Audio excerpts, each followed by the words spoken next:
السلام عليكم ورحمة الله وبركاته. أعوذ بالله من الشيطان الرجيم. بسم الله الرحمن الرحيم. الحمد لله والصلاة والسلام على أشرف المخلوقين وعلى آله وصحبه أجمعين. أما بعد. അള്ളാഹു നമുക്ക് നമ്മുടെ മാതാപിതാക്കൾക്കും ഗുരുനാഥന്മാർക്കും ദുആ കൊണ്ട് വസിയ്യത്ത് ചെയ്തവർക്കും മഗ്ഫിറത്ത് നൽകട്ടെ. അള്ളാഹു നമ്മെ ഇഷ്ടപ്പെട്ടവരെയും ദുആ കൊണ്ട് വസിയ്യത്ത് ചെയ്തവരെയും സ്വർഗത്തിൽ ഒരുമിച്ച് കൂട്ടിത്തരട്ടെ. ദുനിയാവിലും ആഖിറത്തിലും അള്ളാഹു ഖൈറും ബറക്കത്തും പ്രദാനം ചെയ്യട്ടെ. ഇഹ്റാമുമായി ബന്ധപ്പെട്ട കുറേ കാര്യങ്ങൾ പറഞ്ഞു.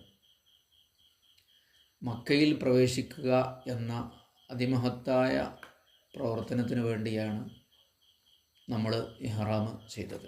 നമ്മൾ പറഞ്ഞു, ഹാജിയുടെ വേഷം ഒരു അടിപൊളി വേഷമായിരിക്കില്ല, വളരെ ലളിതമായ വേഷമായിരിക്കും എന്ന് പറഞ്ഞു. അതുപോലെ ഉംറക്ക് പോകുന്ന ആളുകൾ നേരെ ഉംറക്കങ്ങ് പ്രവേശിക്കുകയാണ് ചെയ്യുക.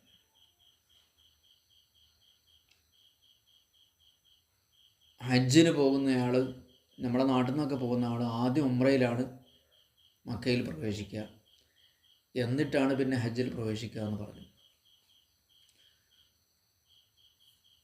തവാഫ് എന്ന് പറയുന്നൊരു സംഭവം ഉണ്ടല്ലോ. നമ്മൾ സാധാരണ പള്ളികളിൽ ചെന്നാൽ അവിടെ എന്താ ഉണ്ടാവാറുള്ളത്? തഹയ്യത്ത് നിസ്കാരമാണ് ഉണ്ടാവുക. ഇവിടെ തഹയ്യത്ത് നിസ്കാരത്തിന് പകരം തവാഫ് ആണ് ഉണ്ടാവുക.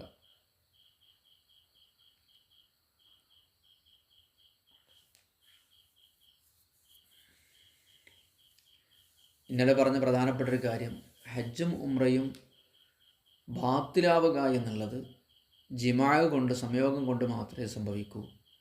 ബാക്കി ഹജ്ജിൽ നിഷിദ്ധമായ കാര്യങ്ങൾ ചെയ്താൽ ഫിദിയ നിർബന്ധമാവുകയാണ് ചെയ്യുക എന്നും പറഞ്ഞു. ഒരാടിനെ അറുത്തിട്ട് ഹറമിൽ വിതരണം ചെയ്യുക എന്നുള്ളതാണ്.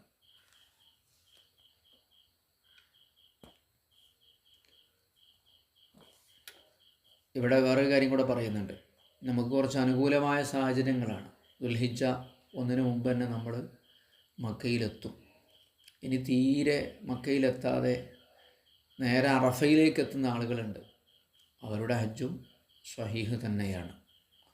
കുറച്ച് സുന്നത്തുകളൊക്കെ നഷ്ടപ്പെടുന്നേ ഉള്ളൂ. നേരെ അറഫയിലേക്ക് എത്തിച്ചേരുന്ന ആളുകളുണ്ട്. ദുൽഹിജ്ജ 10 9 ദുൽഹിജ്ജ 9 വലിയ പെരുന്നാളിൻ്റെ തലേ ദിവസമാണല്ലോ അറഫ ദിവസം എന്ന് പറയുന്നത്. അങ്ങോട്ടെത്തുന്ന ആളുകളുണ്ട് മക്കയിലേക്കൊന്നും വരാതെ. ഞാൻ പറഞ്ഞിട്ടുണ്ടായിരുന്നു, മക്കയിൽ നിന്നൊരു 25 കിലോമീറ്റർ 23 കിലോമീറ്റർ അപ്പുറത്താണ് അറഫ ഭൂമി ഉള്ളത്. പക്ഷെ നമുക്കതിൻ്റെ പൂർണ്ണമായ രീതിയിൽ തന്നെ ചെയ്യാൻ പറ്റുന്നുണ്ട്. എന്നുവെച്ചാൽ അറഫയിൽ പോവാതെ ആദ്യം മക്കയിൽ പ്രവേശിക്കുന്നു, പിന്നെ സായി കാബം സന്ദർശിക്കുക, മസ്ജിദുൽ ഹറാമിൽ ഒരുപാട് നിസ്കാരങ്ങൾ നിർവഹിക്കുക. നിസ്കാരമൊക്കെ കുറച്ച് കൂട്ടണം കേട്ടോ, നമ്മളോട് പറയാനുള്ളതാണ്. വമാ ഖലഖ്തുൽ ജിന്ന വൽ ഇൻസ ഇല്ലാ ലിയഅ്ബുദൂൻ. മനുഷ്യനെയും ജിന്നുകളെയും അള്ളാഹു താലാക്ക് ഇബാദത്ത് ചെയ്യാനും അവനറിയാനുമാണ് അള്ളാഹു താല സൃഷ്ടിച്ചിട്ടുള്ളത്. അപ്പോൾ റവാത്തിബ് സുന്നത്തുകളൊക്കെ തുടങ്ങാത്ത ആളുകളാണെങ്കിലൊക്കെ തുടങ്ങണം. നമ്മൾ ജീവിതത്തിലെ ഏറ്റവും നല്ല സമയത്തിലൂടെ കടന്നു പോകേണ്ട ആൾക്കാരാണ്. ഒരു ഹാജി എന്ന് പറഞ്ഞാൽ, ഞാൻ പറഞ്ഞിരുന്നല്ലോ, ഒരാൾ മഖ്ബൂലും മബ്റൂറുമായ ഹജ്ജ് ഉംറയാണ് ചെയ്തത് എന്നതിനെന്താ തെളിവ്? ഉംറക്ക് പോകുന്നതിന് മുമ്പുള്ള ജീവിതത്തേക്കാൾ മെച്ചപ്പെട്ട അള്ളാഹുവിലേക്ക് അടുക്കുന്ന ജീവിതം അയാളിലുണ്ടാകുമെന്നാണ്. വാക്കിലും പ്രവൃത്തിയിലും സ്വഭാവത്തിലും ഇബാദത്തിലും പെരുമാറ്റത്തിലും ഇടപെടലുകളിലും ഒക്കെ ഞാനൊരു ഹാജിയാണ്, ഞാനൊരു ഉംറ ചെയ്ത ആളാണ്, എനിക്ക് സ്വർഗം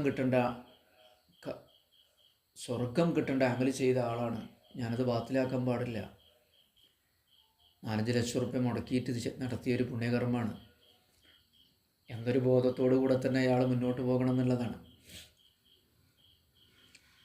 അല്ലാതെ ഹജ്ജ് ഉംറയൊക്കെ മട്ടം പോലെ ചെയ്ത് അത് കഴിഞ്ഞിട്ട് അയാളെ തോന്നിയാസത്തിലേക്കും ഹറാമിലേക്കും ഹറാമ് തിന്നാനും തുടങ്ങിയാൽ പിന്നെ എങ്ങനെ അയാൾക്ക് സ്വർഗം കിട്ടുക?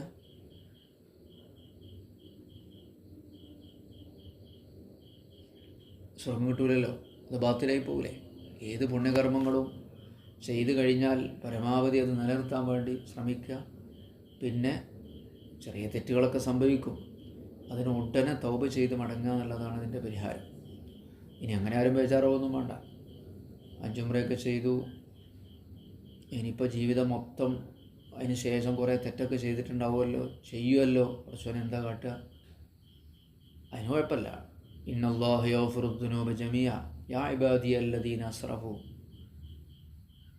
അമിതമായി തെറ്റുകുറ്റങ്ങൾ നടത്തിയ എൻ്റെ അടിമകളെ, രാജിമാരും ഉംറ ചെയ്ത ആൾക്കാരൊക്കെ പെട്ടല്ലോ എൻ്റെ അടിമകളെ എന്ന് പറയുന്നതിൽ, ലാ തഖ്നതു മിൻ റഹ്മത്തില്ലാ, അള്ളാഹുവിൻ്റെ റഹ്മത്തിൽ നിങ്ങൾ നിരാശപ്പെടരുത്. ഇന്നല്ലാഹു യഗ്ഫിറു ദുനൂബ ജമീഅ, അള്ളാഹു എല്ലാ പാപങ്ങളെയും പൊറുക്കുന്നവനാണ്. അള്ളാഹു സുബ്ഹാനഹു വ തആല നമ്മുടെ പാപങ്ങളൊക്കെ പുറത്തു തരട്ടെ. അവൻ വലിയ കാരുണ്യവാനാണ്, റഊഫ് കൃപാലുവാണ്, റഹീം കാരുണ്യവാനാണ്, റഹ്മാൻ അതീവ കാരുണ്യവാനാണ്, ലത്തീഫ് വലിയ ലുത്തുഫുള്ള ആളാണ്, മനുഷ്യനോട് ദയയുള്ള ആളാണ്. എല്ലാം അള്ളാഹു തആല ചെയ്യുന്നവനാണ്. അപ്പോൾ ഞാൻ പറയാം, ഹറമിലേക്ക് എത്തുമ്പോൾ ചെയ്യേണ്ട ഒരു ദുആ ഉണ്ട്. നമ്മളങ്ങനെ ജിദ്ദയിൽ വിമാനം ഇറങ്ങി നമ്മളെന്ത് ചെയ്യും? ഹറമിലേക്കെത്തും. ഞാൻ പറഞ്ഞിരുന്നല്ലോ, ഹറം എന്ന് പറയുന്നത് ഒരു 5-8 കിലോമീറ്റർ ചുറ്റളവുള്ള ഒരു പ്രദേശമാണ്. അതിന് ഓരോ സ്ഥലത്തും കവാടങ്ങളിൽ ബോർഡ് വെച്ചിട്ടുണ്ട്. ഹറം എന്ന് പറഞ്ഞിട്ട് ഹറമിലേക്ക് പ്രവേശിക്കുന്ന ഒരു കവാടം ഉണ്ടാകും. ആ കവാടം എത്തുന്നതോടുകൂടിയാണ് നമ്മൾ ഹറമിലേക്ക് പ്രവേശിക്കുക. ജിദ്ദയിൽ നിന്ന് കുറേ പോന്നിട്ട് ജിദ്ദയിൽ നിന്ന് ഒരു 80 കിലോമീറ്ററോ അതിൻ്റെ അടുത്തൊക്കെയാണ് ഉള്ളത് മക്കയിലേക്കുള്ളത്. അപ്പോൾ ആ ഹറമിലേക്ക് എത്തുന്നതിന് മുമ്പ്, ഇപ്പോൾ ആയിഷാ പള്ളിയൊക്കെ അതിന് മുമ്പാണ്, ഒരു ഭാഗത്തൂടെ വരുമ്പോൾ ആയിഷാ പള്ളി കിട്ടും. റളിയല്ലാഹു തആല അൻഹ ഒരു ദുആ ഉണ്ട് ഹറമിലെത്തുമ്പോൾ, അത് നിർബന്ധമായിട്ടും നമ്മൾ ചൊല്ലണം. ചൊല്ലിയില്ലെങ്കിൽ സ്വഹിയാവട്ടോ, അത് ബേജാറില്ല. അല്ലാഹുമ്മ ഹാദാ ഹറമുക വ അമാനുക വ അംനുക ഫഹർരിംനി അലന്നാർ വ ആമിന്നി മിൻ അദാബിക യൗമ തബഅസു ഇബാദക വജഅൽനി മിൻ ഔലിയായിക വ അഹ്ലി ത്വാഅതിക എന്നൊരു ദുആ. മലയാളത്തിൽ പറഞ്ഞാലും മതി,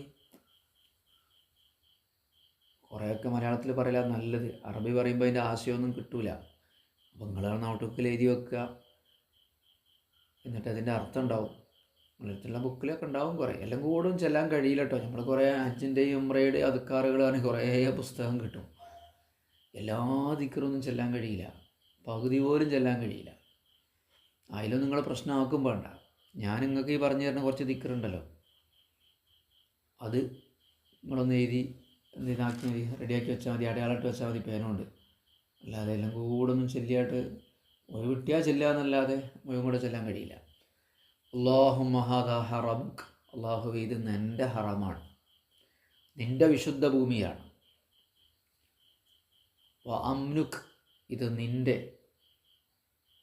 സുരക്ഷിതമായ സ്ഥലമാണ്, നീ സുരക്ഷിതമായി നൽകിയ സ്ഥലമാണ്, നീ നിർഭയത്വം നൽകിയ സ്ഥലമാണ്, നീ സമാധാനം നൽകിയ സ്ഥലമാണ്, നിൻ്റെ ഹറമും അമ്നുമാണ്.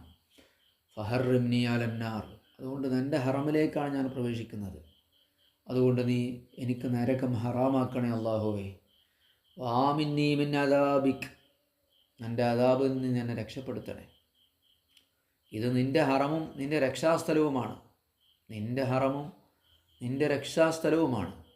അതുകൊണ്ട് അല്ലാഹുവേ നരകം എനിക്ക് ഹറാമാക്കണം.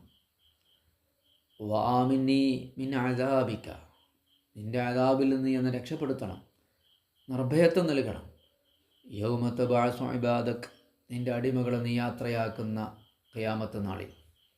വജഅൽനി മിൻ ഔലിയായിക്, നിൻ്റെ ഇഷ്ടക്കാരിൽ നീ എന്നെ ഉൾപ്പെടുത്തണം. നിൻ്റെ ഔലിയാ, നിൻ്റെ അടുപ്പക്കാർ, ഇഷ്ടക്കാർ എന്നാണ് വലിയ എന്ന് പറഞ്ഞാൽ. എല്ലാവരും മനസ്സിലാക്കിക്കോളി. വലിയ എന്ന് പറഞ്ഞാൽ കുറേ അത്ഭുതം കാണിക്കുന്ന ആളെന്നോ, കുറേ ദ്വാരക്കുന്ന ആളെന്നോ, കുറേ കറാമത്ത് കാണിക്കുന്ന ആളൊന്നുമല്ല. അള്ളാഹിൻ്റെ ഇഷ്ടക്കാർ, അള്ളാഹുവിൻ്റെ അടുപ്പക്കാർ എന്നാണ്. അള്ളാഹിൻ്റെ അടുപ്പക്കാർ. അള്ളാഹുലേക്ക് എങ്ങനെ അടുക്കുക? ഇബാദത്ത് ചെയ്തിട്ട് തന്നെ. അള്ളാഹുവിന് ഇബാദത്ത് ചെയ്തിട്ട് തന്നെയാണ് അടുക്കുക. അള്ളാഹുവിലേക്ക് അടുക്കാനുള്ള ഏറ്റവും നല്ല മാർഗ്ഗം ഏതാ? നമ്മളൊക്കെ ചിലപ്പം വലിയായിരിക്കും, അള്ളാഹിൻ്റെ അടുപ്പക്കാരായിരിക്കും.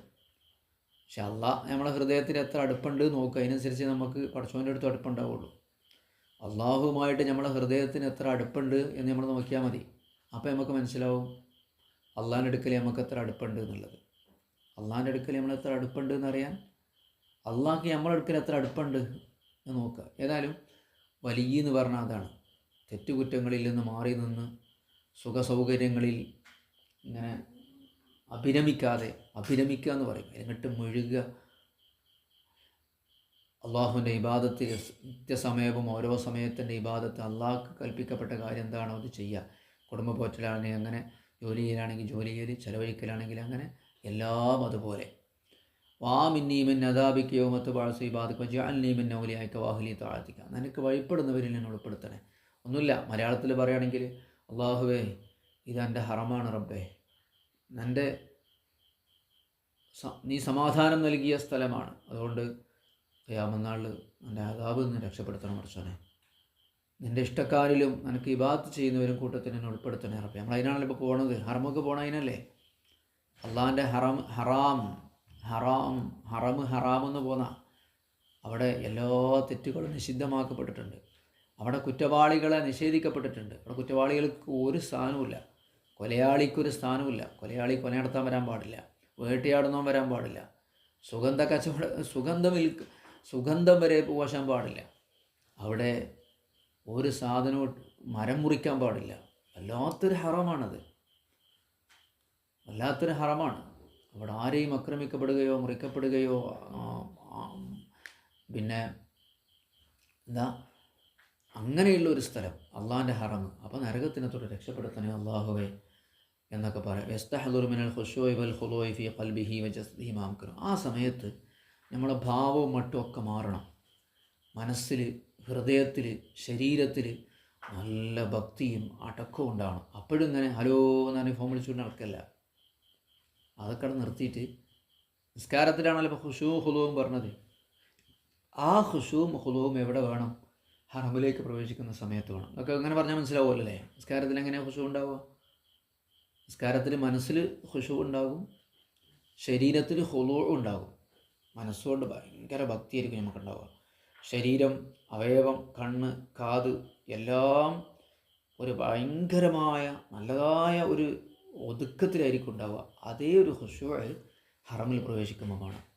എന്നിട്ട് ദ്വാരക്ക് അല്ലാഹുവേ എൻ്റെ ഹറമക്ക് ഞാൻ കയറുകയാണ്, അല്ലാഹുവേ എൻ്റെ ഹറമക്ക് ഞാൻ കയറുകയാണ്, നരക ഹറാമാക്കണേ റബ്ബേ, എൻ്റെ അടുപ്പക്കാരനെ പെടുത്തണേ അല്ലാഹുവേ, എൻ്റെ ഔലിയാക്കളിൽ എന്നെ നീ ഉൾപ്പെടുത്തണേ അങ്ങനെ പറയുന്നത്. നിനക്ക് ഇബാദത്ത് ചെയ്യുന്നവരിൽ നിന്ന് ഉൾപ്പെടുത്തണേ മലയാളത്തിൽ അങ്ങ് പറഞ്ഞിട്ട് പ്രവേശിക്കാം. അങ്ങനെ മക്കയിലേക്ക് പ്രവേശിക്കുന്ന പല വഴികളുണ്ടായിരുന്നു പഴയ കാലത്ത്. ഇപ്പം പിന്നെ അതൊന്നുമില്ല. നീത്തുവ, ഖദാവ്, ഖുദാവ് എന്നൊക്കെ പറയുന്ന കുറേ സ്ഥലങ്ങളിലൂടെ പ്രവേശിച്ച് പിന്നെ പുറത്ത് വരിക എന്നുള്ളതാണ്. ഇപ്പോൾ നമുക്ക് നടക്കില്ലല്ലോ, അതുകൊണ്ട് ഞാനത് പറയുന്നില്ല. പഴയ കാലത്ത് മക്കൻ്റെ കാബൻ്റെ ചുറ്റുഭാഗത്തും വലിയ കെട്ടിടങ്ങളൊന്നും ഉണ്ടായിരുന്നില്ല. അപ്പോൾ ദൂരെ ഈ യാത്രക്കാരന് കാബം കാണുന്ന ഒരു സ്ഥലം ഉണ്ടായിരുന്നു. ആ സ്ഥലത്തിയിട്ടാണ് അള്ളാഹിൻ്റെ ഔലിയാക്കന്മാരും എല്ലാവരും അവിടെ നിന്ന് ദ്വാരുന്നിട്ടാണ് ആളുകളൊക്കെ എന്ത് ചെയ്യുക, കാബയിലേക്ക് പ്രവേശിക്കുക. അതൊന്നും ഇപ്പോൾ ഇല്ലാത്തതുകൊണ്ട് നമ്മളതിനെക്കുറിച്ച് വെറുതെ ചർച്ച ചെയ്തിട്ട് കാര്യമില്ല. ഏതായാലും കുറച്ച് കാര്യങ്ങളിലൂടെ പറയാം. രാത്രിയിലും പകലും ഒക്കെ ഹറമിലേക്ക് പ്രവേശിക്കാൻ പറ്റും. നേരെ കാബയിലേക്ക് പ്രവേശിക്കുക എന്നുള്ളതാണ് ഏറ്റവും സുന്നത്തായിട്ടുള്ള കാര്യം. അപ്പോൾ നമ്മളെ ലഗേജും കാര്യങ്ങളൊക്കെ നമ്മൾ റൂമിൽ ഇറക്കി വെക്കൂലേ, എന്നിട്ട് ഒന്ന് വിശ്രമിച്ച് കടന്നുറങ്ങി പിറ്റേ ദിവസം ഹറമിൽ പോകുക എന്ന് വിചാരിക്കുന്നതിനേക്കാൾ നല്ലത് നേരെ വിശുദ്ധമായ കഅബ ലക്ഷ്യം വെക്കുക എന്നുള്ളതാണ്. എന്നാൽ തന്നെയായിരിക്കും മിക്ക ആളുകൾക്ക് ഉണ്ടാകുക എന്ന് മനസ്സിലാവുന്നു. ഉംറക്കൊക്കെ പോകുന്ന ആളുകൾ തന്നെ ചില ആൾക്കാരൊന്ന് വിശ്രമിച്ച് ഉറങ്ങി ഒന്ന് ഫ്രഷായിട്ട് പോകാമെന്നൊക്കെ കരുതും. അതിനേക്കാൾ നല്ലത് നേരെ തന്നെ കാബയിലേക്ക് പോവുക എന്നുള്ളതാണ്. പിന്നെ മറ്റൊരു കാര്യം പറയുന്നുണ്ട്, മക്കയിലേക്ക് വരുന്ന ആളുകളൊക്കെ ഇഹ്റാം ചെയ്ത് വരിക എന്നുള്ള സുന്നത്താണ്. സാധാരണ എല്ലാ സമയത്തും മക്കയ്ക്ക് ഇങ്ങനെ ഓരോ കച്ചവടത്തിനും കാര്യങ്ങൾക്കും പോകുന്ന ആളുകളെ കാര്യം അല്ല ഈ പറയുന്നത്. അല്ലാതെ മക്കയിൽ പ്രവേശിക്കുന്ന ആളുകളൊക്കെ ഇഹ്റാം ചെയ്ത് മക്കയിൽ പ്രവേശിക്കുക എന്നുള്ള ഒരു സുന്നത്ത് ഉണ്ട്. നമ്മളേതായാലും ഇപ്പം അങ്ങനെ തന്നെയാണ് പ്രവേശിക്കുക. ഇനി അടുത്തത് കാബം കാണുമ്പം എന്താ പറയേണ്ടത് എന്നുള്ളതാണ്. മറ്റേ ഇപ്പോൾ മനസ്സിലായില്ലേ, നിങ്ങൾ എഴുതി വെച്ച് റെഡിയാക്കിയിട്ടുണ്ടാവുമെന്ന് കരുതുന്നു. ഇപ്പോൾ ഹറമിൻ്റെ അതിർത്തി എത്തുമ്പോൾ ആളുകൾ പറയും, ബസ്സിൽ പറയും ഹറമിൻ്റെ അതിർത്തി എത്തിയിട്ടുണ്ട് എന്ന് പറയും. അപ്പോൾ അറിയിപ്പ് കിട്ടുമ്പോൾ മറ്റേ ദുആ മനസ്സറിഞ്ഞ് ഒരു നിസ്കാരത്തിലേക്ക് പ്രവേശിക്കുന്ന ഒരാളെ പോലെ ആയി നിൽക്കുക. ഖുശൂലും വർത്താനം പറയുന്നതുകൊണ്ട് കുഴപ്പമുണ്ടെന്നല്ല പറയുന്നത്, അള്ളാൻ്റെ ഹറമിലേക്കാണല്ലോ പ്രവേശിക്കുന്നത്. കാബത്തിൻ്റെ ഉള്ളിലേക്ക് പ്രവേശിക്കുമ്പോഴോ ഹറമിൻ്റെ ഉള്ളിലേക്ക് പ്രവേശിക്കുമ്പോഴുള്ള വർത്താനമല്ല ഈ പറയുന്നത്. ഒരുപാട് കിലോമീറ്റർ അപ്പുറത്ത് നേരെ ബസ്സിലിങ്ങനെ വരുമ്പോൾ ബോർഡ് ഇങ്ങനെ കാണും, ഹറമിൻ്റെ ബോർഡ്, അതിർത്തി. അവിടുന്ന് ദ്വാരക്കുമ്പോൾ അവിടുന്ന് ദ്വാരക്കേണ്ട ദുആയി പറയുന്നത്. ഹറമിലേക്ക് പ്രവേശിക്കുമ്പോൾ ഒരു പ്രത്യേക ഭക്തി കാണിക്കണം. മറ്റൊന്ന്, ഇസ്തഹബ്ബു ഇദാ വഖഅ ബസ്റഹു അലൽ ബൈത്തി അൻ യർഫഅ യദൈഹി. പിന്നെ നമ്മൾ കാബം വിശുദ്ധമായ പള്ളി ഇങ്ങോട്ട് കാണുമ്പോൾ അല്ലെങ്കിൽ കാബ കാണുമ്പോൾ എന്ത് ദ്വാരക്കണം എന്നറിയോ? കാബം കാണുമ്പോൾ കൈ ഉയർത്തിയിട്ട് ദ്വാരക്കുക. ദ്വാരക്കാനൊന്നും നമുക്ക് സമയം കിട്ടൂലട്ടോ, കൈ ഉയർത്തിയിട്ട് നിൽക്കാനൊന്നും കഴിയില്ല, നല്ല തിരക്കായിരിക്കും. കാബാട് കാണുന്ന ആ കാഴ്ചയിൽ തന്നെ നമ്മളങ്ങനെ മുന്നോട്ടോട് ഒഴുകിപ്പോകും. അവിടെ നിന്ന് ദ്വാരക്കാനൊന്നും കഴിയില്ല. അപ്പോൾ പഴയ കാലത്തായിരുന്നു. അപ്പോൾ കൈ ഉയർത്താൻ കഴിഞ്ഞെങ്കിൽ കഴിഞ്ഞു, അല്ലെങ്കിൽ വേണ്ട. കാബം കാണുമ്പോൾ നമ്മൾ ചൊല്ലിക്കൊണ്ട് ഭക്തിയാദരപൂർവ്വം അല്ലാഹുമ്മ സിദ് ഹാദൽ ബൈത തശ്രീഫൻ വതഅളീമൻ വതക്രീമൻ വമഹാബത്തൻ വസിദ് മൻ ശറഫഹു വഅല്ലമഹു മിമൻ ഹജ്ജഹു വഅതമറഹു തശ്രീഫൻ വതക്രീമൻ വതഅളീമൻ വബിർറഹ് അല്ലാഹുമ്മ അൻതസ്സലാം മിൻകസ്സലാം ഫഹയ്യിനാ റബ്ബനാ ബിസ്സലാം എന്ന് ദ്വാരക്കുക. എന്താണ് ദുആൻ്റെ അർത്ഥം? അർത്ഥം പഠിക്കല്ലേ? അത് രണ്ട് ദുആയിലുള്ളത്. ഒന്ന്, കാബത്തിന് വേണ്ടി ദ്വാരിക്കുന്നു, ഈ വിശുദ്ധമായ കാബക്ക് വേണ്ടി ദ്വാരിക്കുന്നു, അള്ളാഹു ബഹുമാനിച്ചതാണല്ലോ. രണ്ടാമത്തത്, ഈ കാബ ബഹുമാനിച്ച് ഇവിടെ എത്തിയിട്ടുള്ള ഹാജിമാർക്കും ഉംറ ചെയ്യാൻ വേണ്ടിയും ലക്ഷ്യം വെച്ച് വന്ന ആളുകൾക്ക് വേണ്ടിയുള്ള ദുആ. അവിടെ വന്ന എല്ലാവർക്കുമുള്ള ദുആ എന്നർത്ഥം. ഈ കാബക്കും വേണ്ടി ദ്വാരക്കുക, അവിടെ കാബം ലക്ഷ്യം വെച്ച് വന്നിട്ടുള്ള ലക്ഷക്കണക്കിന് മനുഷ്യന്മാരില്ലേ, അവർക്കും ദ്വാരക്കുക. എല്ലാവരും ദുആ കൊണ്ട് കാബം കാണുമ്പോൾ ദുആക്ക് ഉത്തരമുണ്ടല്ലോ. അപ്പോൾ ആദ്യം പറയേണ്ടത് ഫഖദ് ഇസ്തജാബ ദുആഉൽ മുസ്ലിമിൻ റുയത്തിൽ കഅബ. കാബം കാണുന്ന ആ സമയത്തുള്ള ദുആക്ക്, മുസ്ലിമായ മനുഷ്യൻ്റെ ദുആക്ക് ഉത്തരം കിട്ടുമെന്ന് റസൂലുള്ളാഹി സ്വല്ലല്ലാഹു അലൈഹി വസല്ലമ തങ്ങൾ പറഞ്ഞിട്ടുണ്ട്. അപ്പോൾ എന്ത് ചെയ്യുക? അല്ലാഹുമ്മ സിദ് ഹാദൽ ബൈത തശ്രീഫൻ. അല്ലാഹുവേ, ഈ ഭവനത്തിന് നീ ശ്രേഷ്ഠതയും ബഹുമാനവും ഗാംഭീര്യവും വർദ്ധിപ്പിക്കണമേ. കാബ എന്ന് പറയുമ്പോൾ തന്നെ ഭയങ്കര ഒരു ബഹുമാനം നമുക്ക് തോന്നും, അതിൻ്റെ ആ എടുപ്പും അതൊക്കെ ഇങ്ങോട്ട് കാണുമ്പോൾ. ഈ കാബക്ക് നീ ബഹുമാനവും ആദരവും വർദ്ധിപ്പിക്കണമേ. അതിനിങ്ങനെ വർദ്ധിച്ചുകൊണ്ടിരിക്കുകയാണ്. അള്ളാഹു ബഹുമാനിച്ചൊരു വസ്തുവാണല്ലോ. വസിദ് മൻ ശറഫഹു വഅല്ലഹു മിമൻ ഹജ്ജഹു വഅതമറഹു തശ്രീഫൻ വതക്രീമൻ വതഅളീമൻ വബിർറഹ്.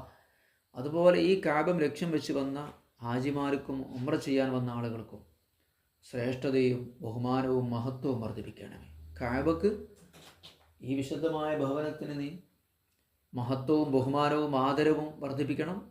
അതുപോലെ ഈ കാബം ലക്ഷ്യം വെച്ച് വന്ന ഹാജിമാർക്ക്, ഉംറ ചെയ്യാൻ വന്നവർക്ക്, തവാഫ് ചെയ്യാൻ വന്നവർക്ക് നീ ബഹുമാനവും ആദരവും ശ്രേഷ്ഠതയും എല്ലാം വർദ്ധിപ്പിക്കണം. ഓരോന്നിൻ്റെ അർത്ഥമൊന്നും പഠിക്കണമെന്നില്ല, മൊത്തത്തിൽ അതിൻ്റെ അർത്ഥം എങ്ങനെ? സിദ് ഹാദൽ ബൈത്ത്, ഈ ഭവനത്തിന്, കാബ നോക്കിയിട്ടാണ് നമ്മൾ പറയുന്നത്, അല്ലാഹുവേ ഈ ഭവനത്തിന് നീ, തശ്രീഫ് എന്ന് പറഞ്ഞാൽ ശ്രേഷ്ഠത, തഅളീം എന്ന് പറഞ്ഞാൽ മഹത്വം, തക്രീം എന്ന് പറഞ്ഞാൽ ബഹുമാനം, മഹാബത്ത് എന്ന് പറഞ്ഞാൽ ഗാംഭീര്യം, മഹത്വം അങ്ങനെ. പിന്നെ വസിദ് മൻ ശറഫഹു വഅല്ലമഹു, ഈ വിശുദ്ധമായ കഅബയെ ബഹുമാനിക്കുകയും ആദരിക്കുകയും ചെയ്യുന്ന മിമ്മൻ ഹജ്ജഹു വഅതമറഹു, ഈ കാബയെ ബഹുമാനിക്കുകയും ആദരിക്കുകയും ചെയ്യുന്ന ഹാജിമാർക്കും നീ വർദ്ധിപ്പിക്കണം.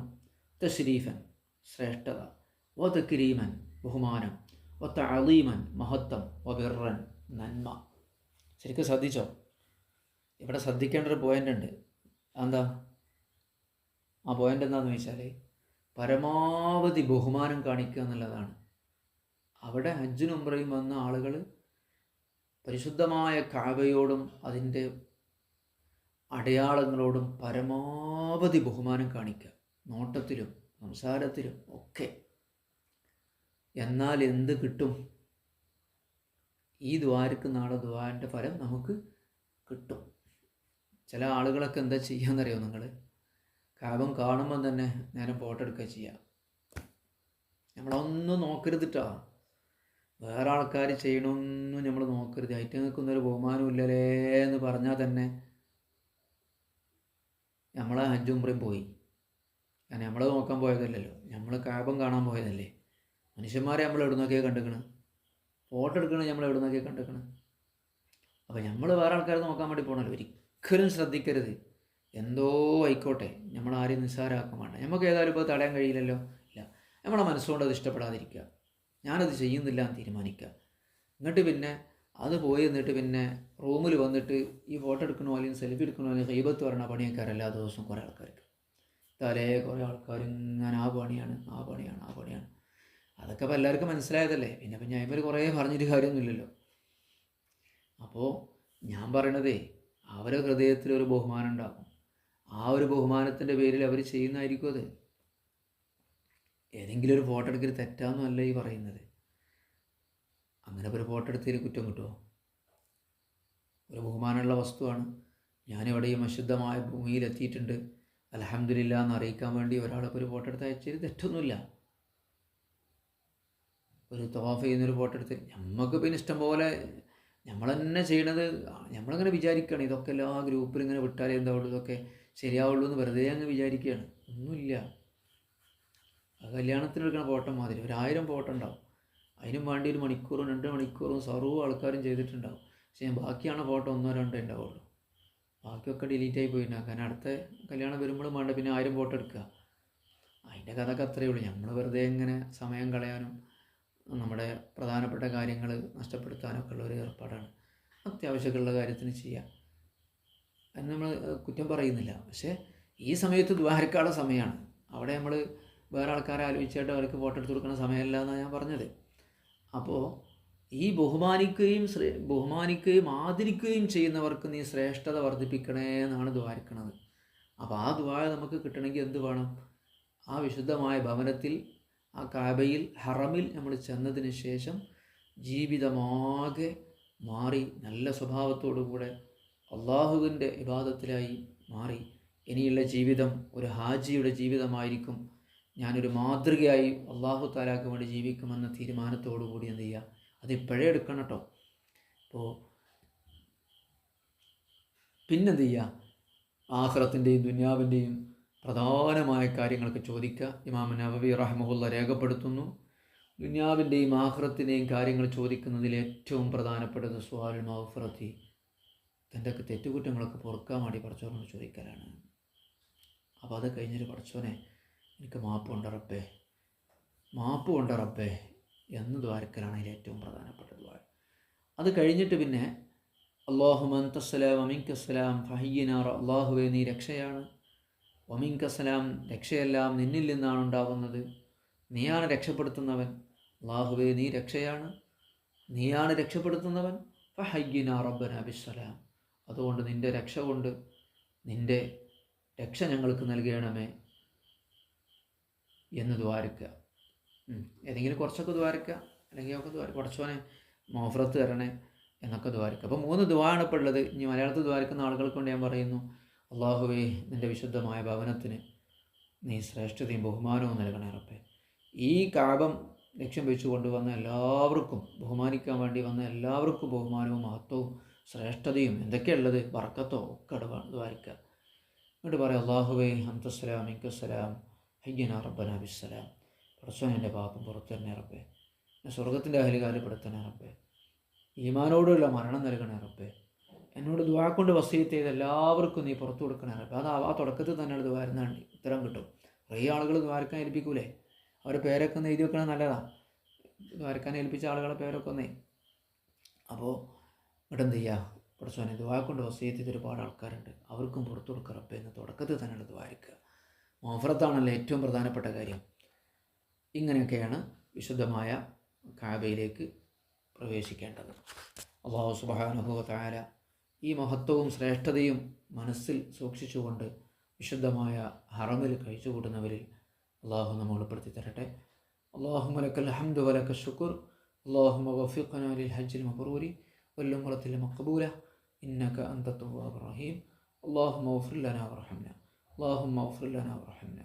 അല്ലാഹുമ്മ തവഫനാ മുസ്ലിമീന വഅൽഖനാ ബിസ്സാലിഹീൻ. اللهم ارزقنا الإيمان عند موتنا. اللهم ارزقنا الإيمان عند موتنا. اللهم بارك لنا في جميع أمورنا. اللهم بارك لنا في أولادنا وأزواجنا. اللهم بارك لنا في تعلمنا وتعليمنا. اللهم اجعلنا من أهل الجنة ولا تجعلنا من أهل النار. ربنا آتنا في الدنيا حسنة وفي الآخرة حسنة وقنا عذاب النار. ربنا تقبل منا إنك أنت السميع العليم وتب علينا إنك أنت التواب الرحيم. آمين برحمتك يا أرحم الراحمين. صلى الله وسلم على سيدنا محمد.